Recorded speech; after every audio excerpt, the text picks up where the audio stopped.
think that's a photo shoot? Would you be prepared for something like that? When would it be? Like, whenever you schedule it. yeah, this is fine. I mean, it's just about the money though. How much is it? It started roughly like 120 pounds. I'm here for yeah, I can, but I'm here for give me like a week and a half. We probably have to schedule way out in that. Yeah.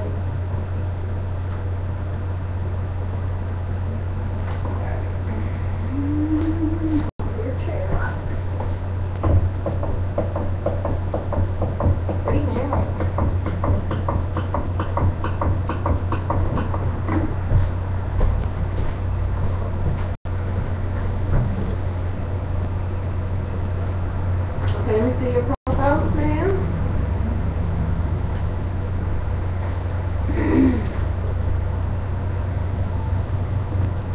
Good afternoon and welcome to Ehon Salon, Spa and Studio. Today I'm with Tia. She's a new stylist here in the salon and we're going through some natural hair care training. And we are about to do a mock consultation. Tia is the client and I'm the stylist. Hi Tia, how you doing today? I'm well. Thanks for coming to the salon. How'd you hear about it? I actually seen an advertisement. Okay. And what area you come from? You live in this area? No, I actually grew up, because I was about 10 in this area. Right now I reside in Pakistan. Okay. And let's see. And you want to get a wrap today? Yeah. Alright. How you been wearing your hair until now? How you normally wear your hair? For the past 2 years, I have been wearing weaves, mainly. Underneath my hair is natural, so to keep it that way, and you know, in the morning when you get up, if I didn't have a weave, getting my hair done would be a process. So. Okay. So you told me that you're natural now. When was your last perm? About 2.5 years ago. So you've been natural for about 2.5 years. Yeah. And when you do wear your natural hair, how do you wear it? I don't know if guys heard of like the 100% Dominican shop. I'll wear it and get like blowout, and they'll actually straighten it and everything without using chemicals to it. Okay. And how often do you shampoo? Let's see, you said shampoo once a week. You use a cream of nature. You also use an olive oil product in your hair. And tell me, does your hair, do you get flakes in your scalp? You ever get a flaky scalp? Not often. Like now, I haven't washed my hair yet this week, and I did notice like I may have dandruff. It seems like in this part, but it's not. It's minimum. It's never like I need head and shoulders type of thing. Okay. And is there anything that you would like for me to know about your hair? But as you stated before, that there's 2 types of textures, weave curl, like that. Well, my natural hair underneath this weave is like a very to the 10th power. Okay. You're tightly coiled hair. Very. Okay, so we're gonna help you to give you some tips on how to manage your hair, so that it can be less of a challenge for you to manage. So we're going to talk about products and some techniques. Do you have any questions for me before we get started? No. Okay. Alright, I'm going to bring some products out, and we're going to look at products, and then we're going to do a hair and scalp analysis and take it from there, okay? And you said you want to get a wrap today. So that means we're going to be blow drying out your natural hair. This natural hair, yeah. Okay. Okay. And I heard you say you go to the Dominican sometimes to get your natural hair. I haven't been to them in a while because I do primarily know how to take care of, well, I do know how to take care of my natural hair. It's just that sometimes when you just don't feel like it, or most of the time, I'm not gonna say all stylists, but most stylists sometimes you'll see them put on a hat and I'll actually it's more acceptable to do someone else's hair instead of sitting down doing my hair. So. And from I don't know much about the service that the Dominicans offer or what that process is about, but it's been my experience that and we do a similar process of blowing the hair out, and that's something that we also teach in natural hair care training, and we may get into that today. But that you gotta be careful about the products you use in the hair and the technique, especially when you are straightening natural hair, because even though natural hair can be strong and we think we got real tight full hair, and sometimes we think that we can just kind of do anything to our hair that's going to be okay. But natural hair is very delicate, and it can tend to break if it's dried out, if it's damaged by heat and that type of thing. But it's from my experience that I've seen and heard people say that once they go to the Dominicans over a period of time, they see that their hair, becomes damaged. And from what I hear, they may use some heavier oils and things in the hair. It's a lot. I will say, because I do hear myself, it's a lot of a heat process, and I do know if I was to go to them twice a week and I would put that much heat onto my hair, like that would anyone's hair would actually break off. So yeah, from heat damage. Well, we're going to talk about that. If you want that option, to blow your hair out, and you want some tips and techniques on how to do that and not damage your hair, we can help you with that. Okay. All right. So we're going to take a quick break. We're going to pull some products out and take it from there. Okay. We'll be right back. Y'all stick with us. Okay. Very nice. You have any questions about that, like how to do the consultation and what you're going to do to client? No. Well, this is a consultation. How do you natural hair stylists actually determine what type of texture they are working with before they actually wash it and see it go into like a big cotton blower? Because that's how my hair is. Like my hair is known to break combs. So yeah, sometimes you gotta put the water on it in order for the texture to activate. Right. Because especially if they come in with a hair blow dry, you gotta wet it. Right. So yeah, really you give a hair and scalp analysis when they first come in. You can see as much as you can, but you will let them know, once I wet your hair, I'll really be able to see what your hair texture is, and I can tell you a little bit more about your hair. Okay, so we're going to go into products, and I'm going to grab my, I have a hair care guide that I'm going to see. This is something we give to our clients, so they can, some people are so fanatic about this. Like, you might think, like, you kind of really want to know this. But some clients come in here and they really want to know. You know what I'm saying? Yeah. And they will start asking you questions, and you're going to want to know what to say. You know what I mean? So that's why this is important. And they going to know if you know what you're talking about or not. And it's some common information. This information is pretty common. This is information that I've gotten from reading my book. You know what I'm saying? It's not me just making up some shit off the top of my head. You know what I mean? I can show you all of my references, where I get my stuff from, all of that. Alright, I don't see all the copies I need. Alright, now we're going to get organized. Her.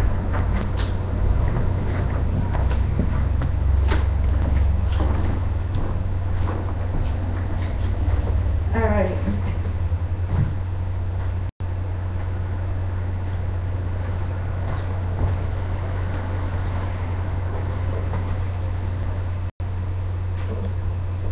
Alright, normally, technically, and I'm not going to do this today, because everything is here, but you want to you really want to impress your people, you would have all your stuff lined up when they come in, so that when they come in and you do your consultation, you can show them everything, da-da-da-da-da-da.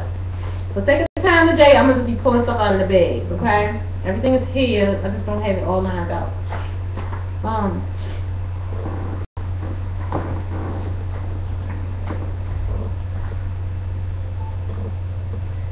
back here in the Ehon Salon, Spa and Studio with Natural Hair Care Training. I'm here with Tia today, and we are in the midst of a natural hair care consultation. She is the mock client, and I am the mock stylist.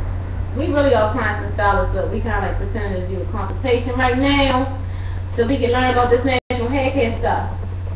So, Jay, we're getting ready to get into products. We always want to tell our clients about the products that we use, okay? Shampoo. We do not use lauryl sulfate in our shampoo. Lauryl sulfate is an extremely heavy detergent and it dries the hair out. And when natural hair becomes dry, it tends to break. So you do not want to use lauryl sulfate in your shampoo. But we do use our Castile soaps made from natural ingredients that do not strip the hair of its moisture, alright? And I'll be showing you all the products we use. Also, we do not use petroleum, mineral oil, or waxes. These things tend to clog the pores and prevent the hair from growing properly. Also, waxy and oily products. If you were to, let's say, wipe Vaseline on the back of your hand, that's what Vaseline is made from petroleum, correct? And I get this feel from my teacher, Masani. She's a hair care specialist also. She taught me this about products. So if you were to sprinkle water, the water would bead up. So when we go to put that stuff in our hair and our scalp, and then you go to shampoo, it doesn't come out. And it prevents your scalp from producing its own oils. Our scalp has a gland called the sebaceous gland that produces oil. And if you clog the scalp, then your scalp won't produce its own oil, and the hair and scalp become even more dry in the long run. And then that's when you get into a vicious cycle of putting even more products in the hair, trying to make it soft. So once you get your hair and your scalp clean and healthy, you don't have to put a lot of product in the hair, because the scalp produces its own oil, and should kind of keep itself nice and soft.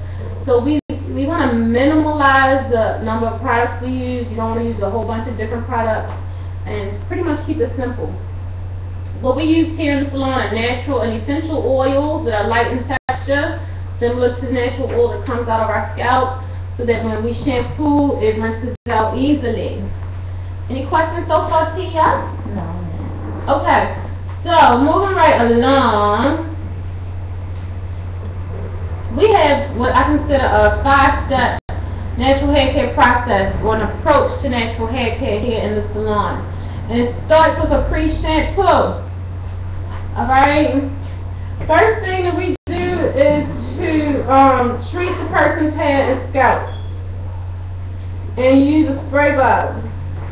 Here's one of my spray bottles.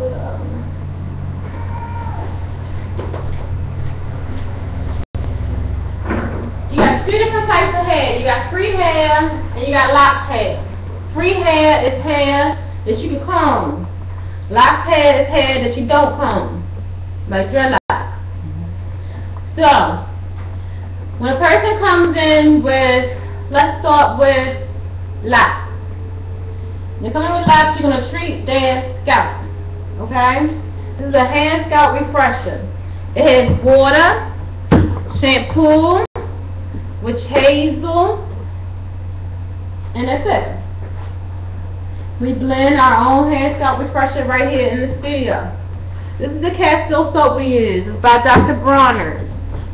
And it's a peppermint soap. The clients love it.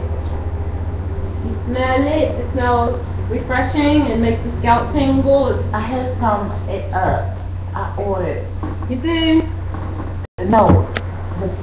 I'm sorry. This lady actually makes natural hair care products, but it smells just like that. For real? Well, we make our products here in the salon also.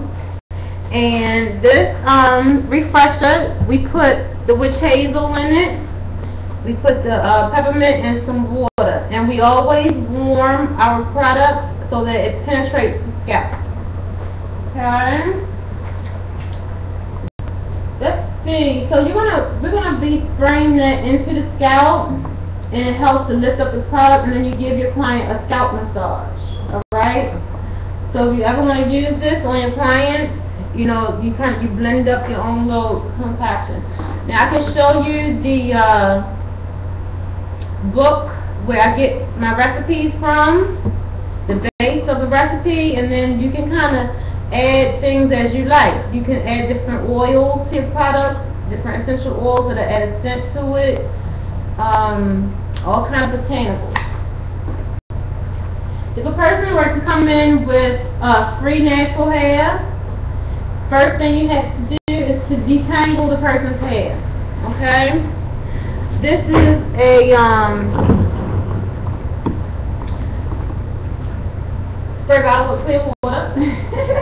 So we use that, and then we use some conditioner. And I like to use cholesterol conditioner. Where's my conditioner? And I like cholesterol because when you read the ingredients, it actually has natural ingredients in there. And when we read our ingredients, you want to make sure the natural ingredients are listed toward the top of the product. It lets you know it's part of the base of the product, as opposed to if it was listed at the bottom, then you know that it is not part of the base of the product, or the bulk of the product. So what kind of natural stuff you see on that list? I see oil, rosemary oil, coconut oil, sage, lots of nice stuff. carrot oil. Yes, that's a nice product. So then after we detangle the hair, and you always want to use a wide tooth comb when you detangle, because you don't want to, you know, pull the person's hair out. Where's my tooth comb? Here's one. Where's my pink comb? I ain't seen that in a minute. Pink comb, there. Alright, got me for my pink comb. I see. Oh, that's it. I did see. Use a nice wide tooth comb. And we start to detangle from the nape of the neck all the way up through the hair. And you take your time, okay? And what you'll do is use a spray bottle. You spray the hair saturated with waters before you shampoo. Okay, it's a pre-shampoo. You sit them in a chair, you're going to spray their hair, you put the conditioner all in their hair, detangle their hair, comb through, and then, yeah, that's the detangle. Alright, so then we're going to shampoo. 2 times with the peppermint, and then you do a rinse. If they have free natural hair, the rinse is basically another conditioning treatment. If they have locks, you're going to use the apple cider vinegar rinse. And we use the apple cider vinegar.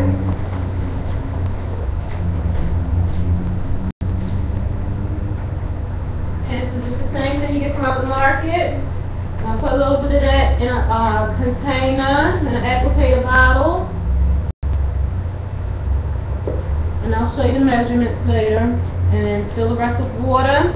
This gets poured through the hair and the locks. And it helps to break up any buildup in the locks. It gets the locks really, really clean. People who have locks really like apple cider vinegar rinse. And you will see a immediate difference. You will see all the gook and stuff. If they got stuff packed up in their locks, you'll see it rinse out their hair. And the more they get it done, the more they come, the cleaner their hair becomes. And that is a selling point because people don't know how dirty their hair is. I just show them how dirty their hair is too. Oh, I forgot my son had hair today. Forgot you had hair today, boy. How was school? Did you let out? Yeah, I just got it.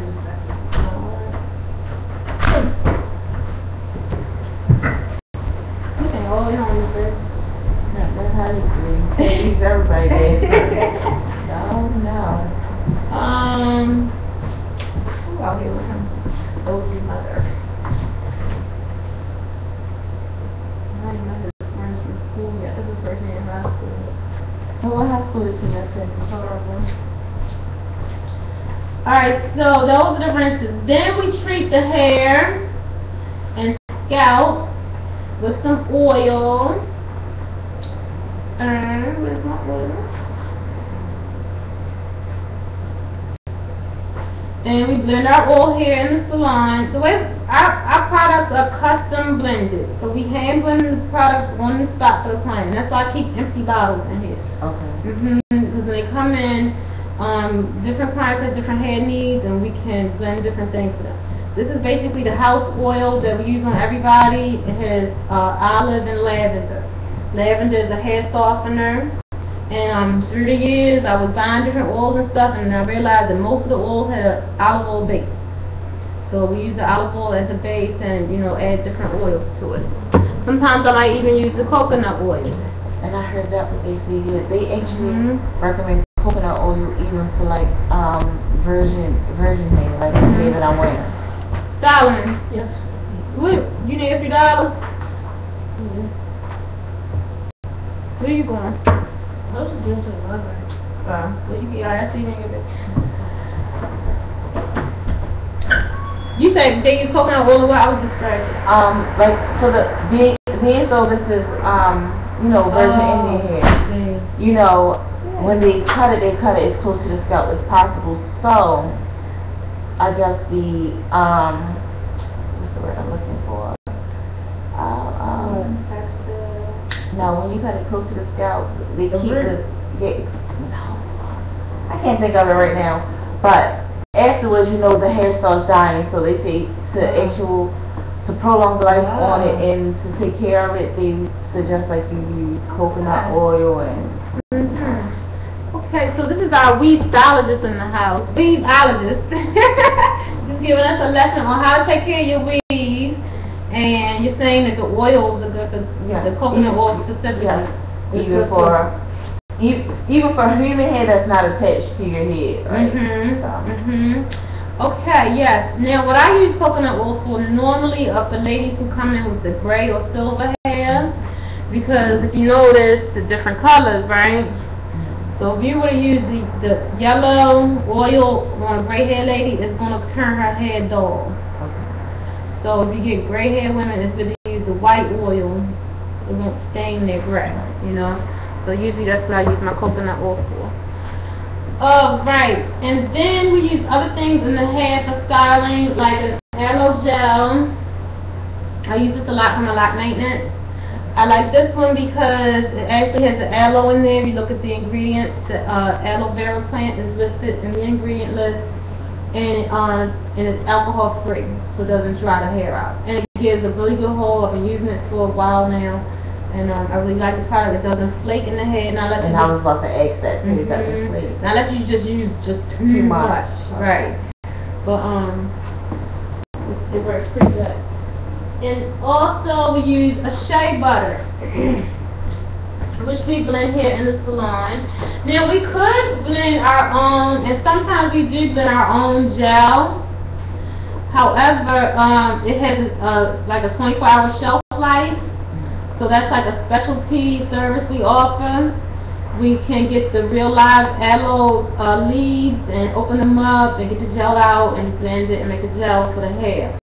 It's really healthy for the hair. Usually I use it for people who have really damaged hair. They come in and they need some treatment. Then I might make a special, treatment like that for them. But because the product is so natural, and people always say like, why you just don't bottle your stuff? Well, in order to bottle the stuff, you're going to end up having to put preservatives and fillers in it because it's natural and it's going to rot after a while. So. This is a shea butter that we also use in the hair, and we process our shea butter here in the salon. I'll be showing you how to do that. So when you mean use it, you put it throughout the scalp or like? Normally I use the oil in the scalp and the shea butter on the hair. Okay. Shea butter for me is too thick for the scalp. Okay. I wouldn't put shea butter on my scalp. I would put the oil in the scalp and the shea butter on the hair. We melt our shea butter here in the studio. People don't realize you really need to clean your shea butter. It does come from out of the earth. If you get a raw shea butter, you want to clean it. You want to heat it, melt it, and sift it through like a cheesecloth. And then we blend other oils and scents and things. And so all our products we can kind of specialize for our clients. If they come in, they say, well, I need some shea butter, we can blend them some shea butter. If they need some oil, we can do that. And we can also bottle our other stuff, our shampoos, and we also sell our gel. We sell everything that we use here. Okay, so the client can have nice products at home and that kind of thing. And also to the stylist, if you guys want to purchase products so that you can have at your station, you know, if you want your own personal, you know, thing of shea butter or your own whatever, as opposed to just, you know, sharing. Alright, so that's products. Do you have any questions? That's the basic line. And we'll get into some more specifics because you know, we can get more detail and I do have about one question. Sure. Alright. Often, like, you see me, I'm natural. So, the front of my hair is natural. I didn't get to straighten and comb it today, but it will just be straightened just like this. Some clients may come in, and they might want a straight red, which they could get, but they might want this laid down. Since we don't use gel or waxes, what would you actually use to substitute to, like, lay this down? Okay, well, we do use gel. Okay. And, okay, let me say this. As a stylist, we are stylists, and we have to make people's hair look good. We are not just into, it's not just about making the hair grow, you gotta make it look nice also. So, there are some times when you may use some products in the client's hair that might not be the best thing for the client's hair, but you're using it to help you achieve a certain style, but you use your discretion, okay? I would never do lock maintenance with wax, but I might lay down some edges with wax. Yep. Okay? And then you monitor your client and monitor your product. If you've been using a product for 20 years and you got a client who's got a head full of hair, and you got clients and you've been using this and it has not damaged your hair, then it has like stood the test of time. You know what I'm saying? But if you start using a product and then you realize that it's damaging the person's hair, then you have to not use that product. So I guess I'm saying this to say some things you can use sparingly. For example, the waxes and the oily products, we probably could get away with using them in the free natural hair because that hair gets shampooed and combed, as opposed to locks. You know, you shampooing a lot. It's easier for that hair to get trapped inside the product to get trapped inside the lock, and it's harder to get it out. You could put wax in somebody's free natural hair, and it's, you know, it's not the best thing for their hair. But if you know you're taking care of that person's hair, when they come back, you're gonna give them a nice clean scalp treatment, and you're gonna really clean their hair and get all of that wax out. You know what I'm saying? And treat their hair with some nice stuff, then you could possibly get away with it. Okay. You have to use your discretion. Also, there's some things,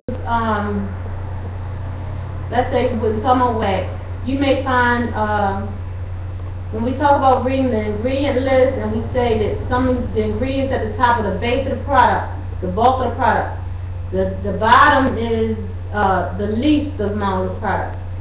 So if I see a product that has wax in it, but it's the last ingredient listed, then I know it's not the bulk of that product. Does that make sense?